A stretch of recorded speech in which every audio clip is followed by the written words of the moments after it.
entalo of course nze ngazo omusizikirizamu kubanga zitumalira obudde zituze mabega yandibadde akola music ne mudda mu kusikangana omukuwa but ebiseera ebisinga tuba abantu bakulu ffenna buli omu abasobololwa n'entalo zaate aba n'ensonga lwaki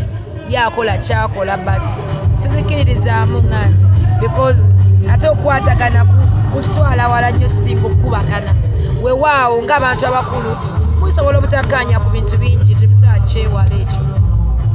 gwe ng'omuyimbi atandika entalo z'olaba mu industries n'abatwala wangamu abaakatandika abaagala okusamba akanyi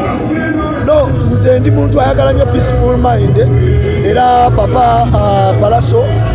yatubuulira n'agamba yali mistake gye yakola olw'entalo kale ne zino ziri mu federation nazo zirina engeri gye zitukosaamu so nze mpama amagezi bayimbi bannange temulwanisa music talina gyagenda batwalanga mulwana beera peaceful bajajjaffe abasooka okuyimba oli team federation oli team wuma team federation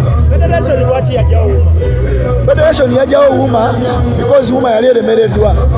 nga wuma kyefuuse kujja kulyamu ng'ogenda bawayiki benda bajja ne balyamu ne bagenda basindi ne bagifuulanga kintu kyabwe naye nze kyeŋŋamba nti neno federation bagiwe omwaganya tulabe kyenaakola gwe ali mu federation okkiriza nti ebitambula Eddy Kenzo byakwasaganya ne Shiba ne banene Uncle Palaso mukakasa nti batuuse ku kya corporate mwamaze okutuuka gye mulaga no tetunaba kutuuka gye tulaga tetunaba because ekisooka abakulira federation ababiri Queen Shiba ne Palaso na Kenzo ekisooka bakambwe tebagambwako nkyogera bwentyo kubanga nze siina saidi nti mbawolerezo banedda naye tebagambwako so nze kyeŋŋamba bakakane bakolerefu abayimbi tufunenga musiki waffe tumufunamu kitegeera musiki waffe nga tumufunamu nga n'abaana baffe bali mufunamu edda gamaani kale muganda yo amanya bapitariki miki okuva mu team good music ne Mosa promotions kasanga tyawa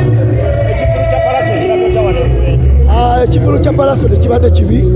ekivulu kya Palaso kibadde kirungi lwakwadde nti abantu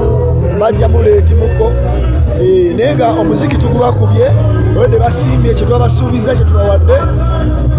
abantu bagamba nti ekyali ku freedom sene Lugogo that's why ne turn up tebadde perfect nga bwe badde suubirwa kubanga bulijjo mbende bagimanyi tewagira nnyo concert naddala bwe kituuka ku bayimbi ekyo simanyi oba kiri true because is ndowooza with a concert abantu abazze okuwagira be bantu ate nze ndabye nga people abantu bazze omuwagira because abo bazze bataano bakumi be babo you have to first appreciate abo bazze okuwagira kubanga sigamba mbu temuli yadde abantu bazze ne bamuwagira be bafaani be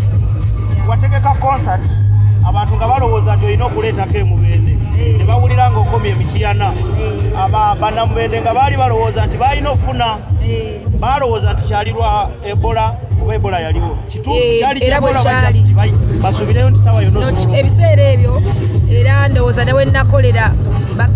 baggalawo nali nsuubira nti ngenda kola ne baggalawo nga tosobola kujja mubende ne tutyamukko naye nga of course ngenda kujja ate era mbaddewo okuba nga siri awala nnyo nali wane mubende ku radio emu ekikuba bulungi nnyo ate nga nja kudda nange nganza omuntu kubanga bafaani bange banje mubende ate nange njagala nnyo bayimbira kuba nabo bampagidde nnyo nnyo nnyo